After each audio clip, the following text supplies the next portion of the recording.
Hurmatli kuzatuvchilar, ko'pchilik mendan Ashsoq kompaniyasidan ozish uchun kofelar, choylar, kokteyllar, dietadobkalar bor ekan, menga programma qilib bering deb iltimos qilishadi.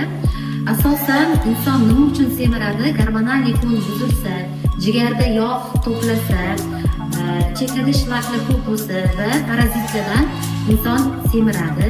Shu sababli men hozir sizlarga oson programma qilib berdim.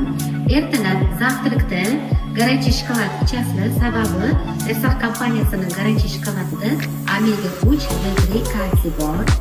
Va bitta narsani eslatib o'taman, kimni давленияsi bo'lsa, dozasini kamaytirib ko'proq suv ichasiz. Uni ichganingizdan keyin va obedda C vitamin ichasiz yoki bo'lmasa temir biskvit. Sababi temir qonda temir moddasi kam bo'lsa ham inson ishadi, uni oksiyodlarni oladi. Va uchinchisi, ujindan keyin, kechki ovqatdan keyin bromelain ichasizlar va shu programmani qilsangiz sizlar sog'lom ozasizlar.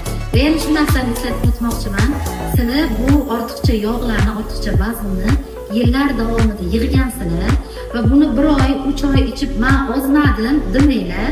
Chunki buni yillar davomida yig'gan yog'larni bular sog'lom gormonlarni joyiga keltirib ozdiradi. Shuning uchun kamida 6 oy, 1 yil ichishingiz kerak bo'ladi va shunda sizlarning organizmingizda sog'lom ozish jarayoni ketadi.